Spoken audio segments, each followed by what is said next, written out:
या निवडणुकांमध्ये पैशाचा धूर निघताना दिसतो.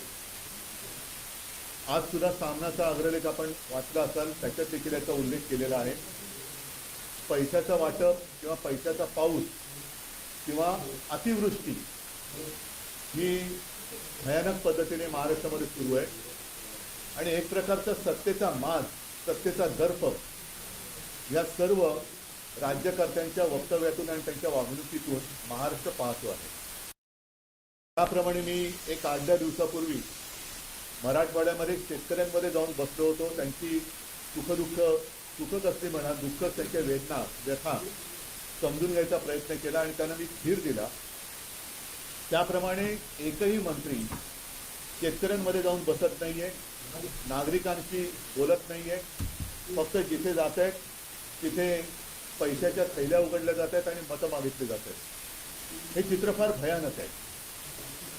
आणि जे 2 विषय मी तुमच्यासमोर मांडणार आहेत त्याच्यात साहजिकच आहे, एकूणच मुंबईमध्ये गेले 2-3 वर्ष प्रदूषणाची पातळी फार मोठ्या प्रमाणाची वाढलेली आहे. याही वर्षी आपण त्याचा अनुभव घेतो आहोत. जे काही रिपोर्ट येत आहेत त्यानुसार मुंबईची हवा ही आरोग्यासाठी घातक होत चाललेली आहे. आता काही जण असं म्हणतात, राज्यकर्ते असे कदाचित म्हणतील की इथिओपियामध्ये जो काही ज्वालामुखीचा उद्रेक झाला त्याचे ढग इकडे आले, ठीक आहे. तर ह्याचा आणि इथिओपियातल्या ज्वालामुखीच्या उद्रेकाचा काडीचा संबंध नाही. हा इथे झालेल्या भ्रष्टाचाराच्या ज्वालामुखीचा उद्रेक आहे आणि त्यातून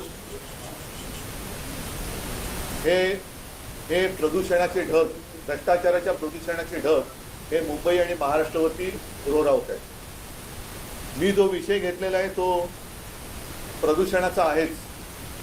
एक तर आपल्याला आठवत असेल की जेव्हा मी मुख्यमंत्री झालो त्यावेळेला तत्काळ आरेमधल्या कारशेडला मी स्थगिती दिली होती. याचा अर्थ मी मेट्रोला विरोध केलेला नव्हता, पण मेट्रोच्या ऐवजी कांजूरमार्गची जागा आम्ही सुचवली होती. जी जागा आता या सरकारने घेतलेली आहे आणि आरेची तर झाडं कापलेलीच आहेत. आता हे जे काही प्रदूषण आहे हे आरेची जी झाडं कापलेत त्याच्यामुळे नक्कीच वाढलेलं आहे. आणि नियोजन शून्य विकासामुळे, विकास जो म्हटला जातो नियोजन शून्य, इकडे काही नियोजनच नाही आहे आणि कॉन्ट्रॅक्टरचा पूर्ण विकास करण्याचा जो काही एक आटापिटा चाललेला आहे त्याचंच हे प्रदूषण आहे. आता आणखीन माझ्या कानावर आले की संजय गांधीचा जो काही डेव्हलपमेंट प्लॅन हा आता हे सरकार करतं. म्हणजे संजय गांधी नॅशनल पार्क एक असं जंगल आहे, जगातलं एकमेव जंगल आहे की जे शहरात आहे आणि तिथे केवळ झाडच नाही तर अगदी बिबट्यापासून अनेक जीव तिकडे वर्षानुवर्ष राहत आहेत किंवा पिढ्यानपिढ्या असं म्हणा, कारण पिढ्या आपल्याच नसतात तर इतर जीवाच्या सुद्धा असतात, तर तिकडे राहतात. हे असं जंगल आहे. तो संजय गांधी नॅशनल पार्क सुद्धा विकास प्लॅन काहीतरी ते आणतात आणि तोही बोडखा करण्याचा प्रयत्न करतात. हे जसं मुंबईत चाललंय तसंच दुसरा हा एक मोठा घातक प्रयत्न ते जे करतायत ते नाशिकमध्ये करतायत. नाशिकमध्ये पुढच्या वर्षी कुंभमेळा होतो. कुंभमेळा व्हायला पाहिजे कारण गेल्या अनेक वर्ष, अनेक शतक हा कुंभमेळा होतोय. गेल्याही वेळेला तिकडे कुंभमेळा झाला होता आणि तिथे येणारे जे हजारो लाखो साधू संत आणि भाविक आहेत त्यांची गैरसोय होता कामा नये याच्यासाठी सुविधा पुरवण्याचं काम हे सरकारचं असतं आणि असलंच पाहिजे. दुर्दैवाने गेल्या वर्षी प्रयागराजमध्ये जे काही घडलं, चेंगराचेंगरीमध्ये किती नेमके भाविक चिरडून त्याच्यामध्ये काही जणांना प्राण गमवावे लागले, काही जण गंभीररित्या जखमी झाले, त्याचा नेमका आकडा काय अजून आलेला नाही. तर थोडक्यामध्ये तिकडे भाविकांची आणि साधू संतांची गैरसोय होता कामा नये हे शासनाचं काम आहे. आता हे काम आहे म्हटल्यानंतर त्याच्यामध्ये पारदर्शकपणा पाहिजे. आज देखील नाशिकचा पालकमंत्री नेमला का जात नाहीये, एक कोडं आहे आणि त्या कोड्याचं उत्तर या कुंभमेळ्याच्या एकूण होणाऱ्या खर्चामध्ये आहे का हे एक आपल्याला शोधावं लागेल. आता तो विषय वेगळा झाला, त्याच्यात आता मला जायचं नाही आहे. मात्र या कुंभमेळ्याच्या निमित्ताने साधुग्राम म्हणून जे काही होणार आहे, जे गेल्या वेळेला झालं असेल ते नेमकं कुठे झालं होतं याची सुद्धा माहिती आपण सहज मिळवू शकतो. पण या वेळेला तपोवन हे नष्ट करण्यात येणार आहे. आता तपोवन म्हणजे जिथे प्रभू श्री रामचंद्र, सीतामाई, लक्ष्मण हे काही काळ वास्तव्यास होते अशी एक आपली मान्यता आहे. म्हणजे प्रभू रामचंद्राच्या पदस्पर्शाने पावन झालेल्या ज्या काही मोजक्या जागा आपल्या देशात ओळखल्या जातात त्याच्यापैकी तपोवन ही जागा आहे. खरं म्हटलं तर इकडे आत्तापर्यंत काहीतरी एक श्रद्धेचं ठिकाण निर्माण करण्यात यायला पाहिजे होतं, कारण तिथे जवळपास 60 प्रकारची वेगवेगळ्या प्रजातीची झाडं आहेत. त्यातली अनेक ही औषधी वनस्पती आहेत. ही झाडं सगळीच काही शेकडो किंवा हजारो वर्षांची नाही आहेत, तर झाडं सुद्धा रिजनरेट होत असतात. म्हणजे जुनी झाडं जाऊन त्यांच्यापासून नवीन झाडांची उत्पत्ती होत असते. अशी अनेक वर्ष हे निसर्गाचं चक्र तिथे चालू आहे. थोडक्यामध्ये या तपोवनाने आपल्यापेक्षा जास्त कुंभमेळे अनुभवलेले असतील, पाहिलेले असतील.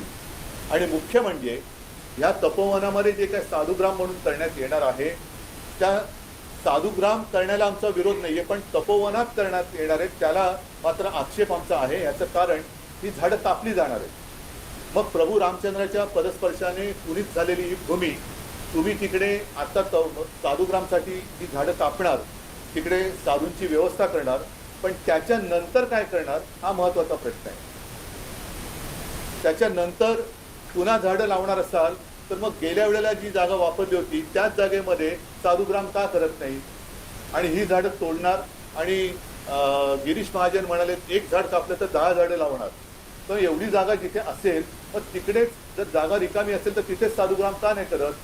म्हणजे आहे ते मारून टाकायचं आणि मारल्यानंतर पुन्हा तिकडे नव्याने झाडं लावू अशी एक लोणकडी थाप मारायची. हा हिंदुत्वाच्या नावाखाली चाललेला भ्रष्टाचार आहे. याचं कारण असं की आत्ता कुंभमेळ्याचं जरी कारण देण्यात येत असलं तरी देखील माझ्या हातामध्ये एक अखेर एक टेंडरची कॉपी चालेल, त्याचं पहिलं पान आहे की ज्याच्यात स्पष्ट दिलेलं आहे की तिथे नंतर कॉन्फरन्स हॉल, कन्व्हेन्शन हॉल वगैरे अशा काही गोष्टी केल्या जाणार आहेत. म्हणजे हे सुद्धा कॉन्ट्रॅक्टरसाठी ही झाडं कापली जात आहेत आणि त्याला कोणी आक्षेप घेऊ नये म्हणून कुंभमेळ्याचं कारण दिलं जातं. याचा अर्थ असा की भाजपचं हिंदुत्व एक होतांड आहे. काल परवाकडेच आपल्या माननीय पंतप्रधान यांनी अयोध्येच्या राम मंदिरावरती ती रामध्वजा वगैरे ती फडकावली. म्हणजे तिकडे जाऊन रामराम करायचं आणि नाशिकमध्ये मुंह में राम आणि बगल में अदानी असं यांचं काम आहे की काय. कारण काही म्हणी आपल्याला बदलल्या पाहिजेत. मुंह में रामावर बगल में छुरी असं जे काय म्हणत होतो, आता रामाच्या नावाने ही जागा अदानी हा एक शब्द झालाय कॉन्ट्रॅक्टरचं प्रतीक म्हणून. म्हणजे ही जागा उद्या कॉन्ट्रॅक्टरच्या घशात घालण्यासाठी आत्ता कुंभमेळ्याचं कारण पुढे करून तुम्ही तिथली झाडं कापताय किंवा नष्ट करताय हा सरळ तिथल्या जनतेचा आरोप आहे आणि त्याच्याशी मी सहमत आहे. तिथल्या जनतेचं कोणी ऐकत नाहीये. मी सुरुवात करताना जे बोललो की मंत्री नुसते घराघरा फिरतायत, हे घरदार सोडून फिरतायत, घरोदारी फिरतायत, पण ज्यांचं ऐकायला पाहिजे म्हणजे हे ना धड शेतकऱ्यांचं ऐकत आहेत ना शहरातल्या नागरिकांचं ऐकत आहेत. वारे माप नुसता पैसा उधळला जातोय. हा पैसा येतो कुठून याचं उत्तर कोणाकडेच नाहीये. ते दिसतंय सगळ्यांना. अगदी काल परवाकडेच त्यांच्या मित्रपक्षांमध्येच आता ही साठमारी सुरू झालेली आहे. एकमेकावरती थाळी टाकून उघड पैसे दाखवले जात आहेत तरी सुद्धा सगळे चिडीचूप आहे. तर हे भाजपचं थोतांड आहे आणि म्हणून मुंह में राम आणि बगल में अदानी असं यांचं भाजपचं हे हिंदुत्व आहे. ज्या मुंह में राम आणि बगल में अदानी ह्या हिंदुत्वाला आम्ही तरी मान्यता देऊ शकत नाही. तर हे आणून पाडलं गेलं पाहिजे. नाशिकच्या जनतेसोबत मी तर म्हणेन केवळ हा आता मी मुंबईत का विषय घेतोय, नाशिकमध्ये होत आहे माझं काय जात आहे नाही, मुंबईने भोगलंय, नाशिकची वेळ आता दुसरी आहे असं सगळीकडे होत जाणार आहे. त्याच्यामुळे हा केवळ एका शहराचा विषय नसून हा संपूर्ण राज्याचा विषय आहे. तिथे सर्व निसर्गप्रेमीच नव्हे तर आपल्याला पुढे श्वास घ्यायला कसा त्रास होणार आहे याची जाणीव ज्यांना झाले त्यांनी सगळ्यांनी याला विरोध केला पाहिजे. परत एकदा सांगतो, आमचा विरोध हा कुंभमेळ्याला नाही, साधुग्रामला नाही. हजारो झाडांची कत्तल हा शब्द मी वापरतोय. कत्तल करून सरकार आपल्या पदरी पुण्य पाडून घेण्याचा एक केविलवाणा प्रयत्न करण्याचा देखावा निर्माण करते, त्याला आमचा विरोध आहे. हा एक मिनिट, हा एक विषय झाला. हा एक विषय फार महत्वाचा आहे. आणि दुसरा विषय हा राज्यसभेचा आहे, संसदेचा. आता त्याच्यामध्ये एक नोटीस आलेली आहे की त्यांनी नोटीस नाही, त्यांनी काय अधिसूचना ना काय म्हणतं त्याला, हा म्हणजे त्याला काय म्हणतं अधिसूचना त्यांनी जारी केलेली आहे. आणि त्यानुसार यापुढे प्रोसिडिंगमध्ये हाऊसमध्ये त्यांनी म्हटलेले की there should be no thank you, जय हिंद, किंवा वंदे मातरम, म्हणजे हे तर अनाथल्ली आहे. आजपर्यंत आम्ही भाजपच्या जे काही सोबत होतो तो भाजप इस देश में रहना होगा तो वंदे मातरम कहना होगा असं ठणकावून सांगायचं. आता हे वंदे मातरम म्हणायचं नाही, मग हे ज्यांनी केले तो पाकिस्तानमध्ये जाणार का, त्याला पाकिस्तानमध्ये पाठवणार का, हे भाजपच्या किंवा भाजपने हे सांगावं की ह्याच्यामध्ये तुमचं हिंदुत्व किंवा राष्ट्रप्रेम आहे का. मी एका बाजूला मी यांच्या हिंदुत्वाचा बुरखा फाडलेला आहे आणि दुसऱ्या बाजूला यांच्या राष्ट्रप्रेमाचा बुरखा सुद्धा मी फाडलेला आहे, कारण तो त्यांनी स्वतःहून फाडलेला आहे, मी नाही फाडला. म्हणजे आपल्या सभागृहात वंदे मातरम म्हणायचं नाही. जे वंदे मातरम आपण राष्ट्रगीत त्याला 150 वर्ष झाली म्हणून आता नुकतंच आमच्या मोदीजींनी मोठं भाषण वगैरे कुठेतरी दिलं. त्या वंदे मातरमला म्हणजे ही काय मॅकलेची अवलाद ही भाजपमध्ये कुठून आली. वंदे मातरमला विरोध करणारी मॅकलेची अवलाद ही मोदींना विचारलं पाहिजे की अवलाद तुमच्यामध्येच आहे की जी वंदे मातरमला विरोध करते. त्याच्यामुळे आमचे सर्व संसद जे खासदार आहेत ते आमच्या लोकसभेच्या आणि राज्यसभेत तर आमच्यात 2 आहेत, एक संजय राऊत आहेत आणि प्रियांका चतुर्वेदी आहेत. मी आता 2 खासदार माझ्याकडे सभागृहात ठणठणीतपणाने वंदे मातरम बोलायचं, बघूया कोण आपल्याला बाहेर काढतं. शिवसेनेचे खासदार हे लोकसभेच्या आणि राज्यसभेच्या सभागृहात वंदे मातरम बोलणारच आणि भाजपमध्ये हिंमत असेल तर आमच्या सदस्यांना त्यांनी निलंबित करून दाखवायचं. पण हा खेळ खंडोबा चाललेला आहे. म्हणजे लोकांना भावनिक एक भ्रम संभ्रम निर्माण करायचा, मतं मिळवायची आणि मतं मिळवल्यानंतर सगळं मारून टाकायचं. हिंदुत्वाचं सुद्धा नाटक आता तुमचं उघडं पडलंय, राष्ट्रप्रेमाचं नाटक उघडं पडलेलं आहे आणि ह्याची उत्तरं या निवडणुका बाजूला ठेवून भाजपच्या वरिष्ठ नेत्यांनी, इथल्या चेल्या चपाट्यांनी नव्हे, इथल्या चेल्या चपाट्यांना त्यांना मी खिदगंटीत धरत नाही, कारण त्यांच्या शीर्षक आणि त्यांचा अध्यक्ष जाऊन कोण करत नाहीये. जगातला सर्वात मोठा पक्ष की ज्याला बरेच वर्ष झाली अध्यक्ष बदलताना नामुष्की आलेली आहे, तर भाजपने याचं उत्तर दिलं पाहिजे. दोन्हीचं प्रभू रामचंद्रांच्या पदस्पर्शाने पुढील झालेलं तपोवन तुम्ही कोणासाठी मारता आहात आणि आपल्या संसदेच्या सभागृहात वंदे मातरम का बोलायचं नाही ह्याचं उत्तर आता भाजपने द्यावं.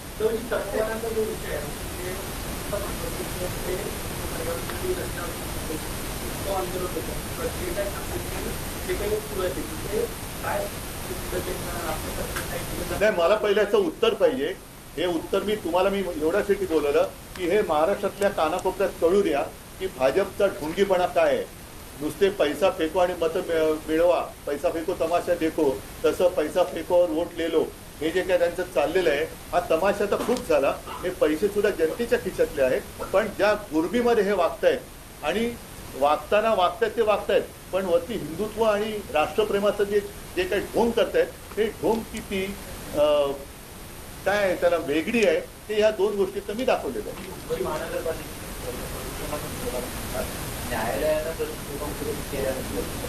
मी न्यायालयाबद्दल बोलण्यासारखं आता काय आहे का, न्यायालयाबद्दल बोलून काय उपयोग होतोय का, त्याच्यामुळे कृपा करून मला न्यायालयाबद्दल प्रश्न विचारू नका, बोलून काय उपयोग होत नाही.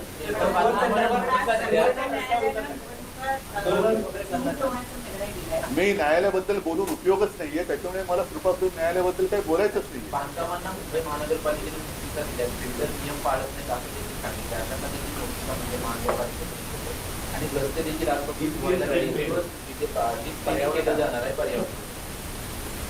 पहिलं त्यांचा भ्रष्टाचार स्वच्छ करा. हे वरवरची मध्ये त्या दिल्लीमध्ये दाखवलं होतं ना, ते फवारे मारत बसलं ते, म्हणजे पाणी सुद्धा वेस्ट, पाण्याचा सुद्धा अपव्यय आहेतच त्याच्यात आणि झाडं मारून तुम्ही प्रदूषण करता. म्हणजे हा नियोजन शून्य विकास जो आहे तो पहिला थांबवला पाहिजे. कारण आतापर्यंत आपल्याला जे सांगितलं तर मी विकासाच्या विरोधात नक्कीच नाहीये, पण एक गोष्ट झाल्यानंतर एक गोष्ट सुधारेल. कुठे सुधारते? मेट्रोची बरीच कामं झालेली आहेत, तरी ट्रॅफिक कुठे कमी होतोय? ट्रॅफिक तसाच आहे. आम्ही जो कोस्टल रोड केला त्याचा फायदा किती होतोय आणि हे जे काही विकासाच्या नावातले जे करतायत त्याचा फायदा किंवा किती उपयोग होतोय हे लोकांना कळते.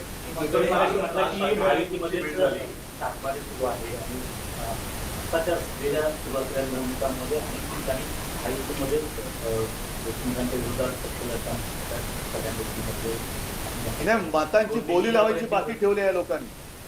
म्हणजे तसंच झालंय की मतांचा तुम्ही लिलाव मांडल्यासारखं झालेलं आहे की हा एवढे पैसे देतो, हा एवढे पैसे देतो. ही कुठली लोकशाही आहे? म्हणजे मतांचा लिलाव आहे का हा? स्टिंग ऑपरेशन निलेश राणे यांनी स्टिंग ऑपरेशन केलेलं भाजप पदाधिकारी संघटनामध्ये पहिले सापडलेले आहेत. हो, मग तेच मी बोलतोय ना की ही सगळी पैशाची गुरमी आता उघड झालेली आहे.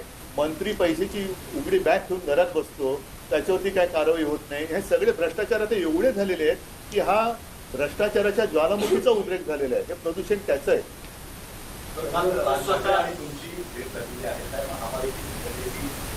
मी आज जो विषय बोलले तो महत्त्वाचा आहे, त्याच्यामुळे मला वाटते 2 विषय मी मांडलेत, त्याला आपल्या माध्यमातून जनतेपर्यंत आपण पोहोचवं. भाजपच्या समजदार नेत्याकडनं मला त्याच्यावरती उत्तर अपेक्षित आहेत. कोणी आंडू पांडू बोलेल तर त्याला मी काही उत्तर वगैरे काय देणार. हो, मी आज तर बोललेलो आहे आणि आवश्यकता लागली तर आम्हाला रस्त्यावरती उतरावं लागेल. पण प्रत्येक वेळेला रस्त्यावरती उतरूनच जर का न्याय मिळणार असेल तर निवडणुका घेऊच नका. रस्त्यावरती उतराने न्याय मिळवा असं एक तुमचं घोषवाक्य करा.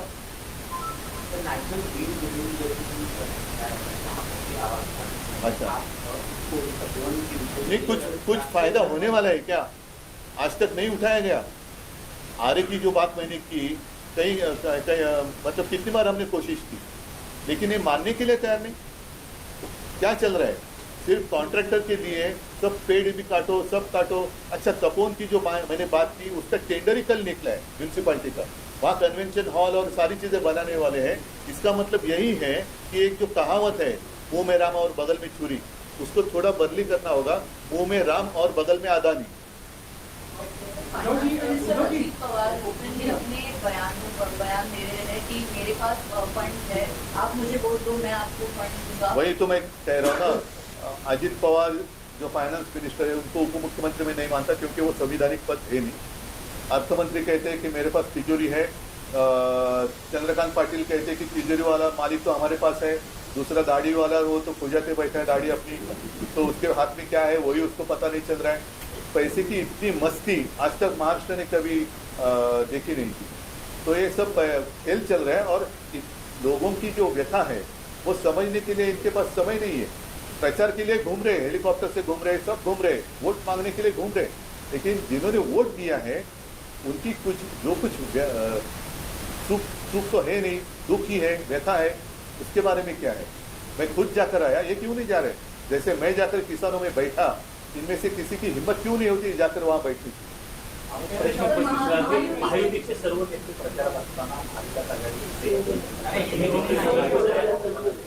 सर, महायुति के भीतर और भी चीजें सामने आ रही है. भारतीय जनता पार्टी और शिवसेना के देश के नेता एक दूसरे के कुछ स्कैम एक्सपोर्ट कर रहे हैं. संतोष कांगड़ ने 50 करोड़ दिए, इसके साथ मिले. क्या कार्रवाई कौन करेगा?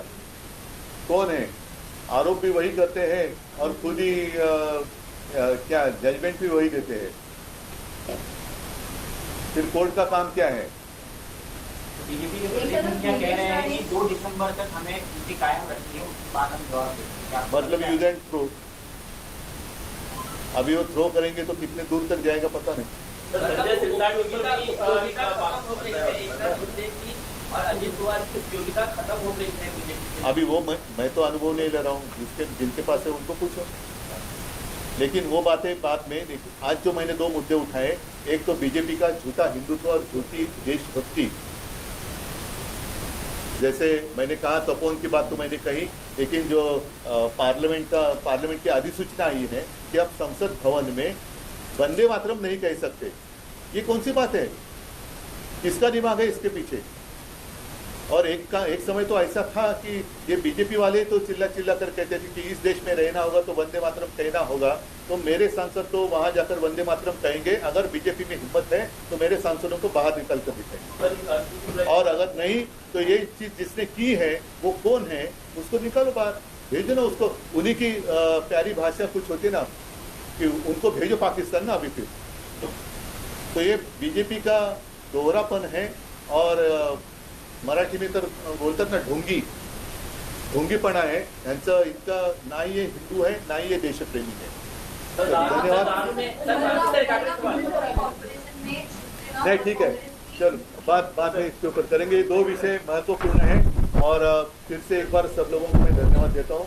आपके माध्यम से मैं पूरे राज्य को ये जानकारी देना चाहता था. Thank you. जय हिंद, जय महाराष्ट्र, वंदे मातरम. तर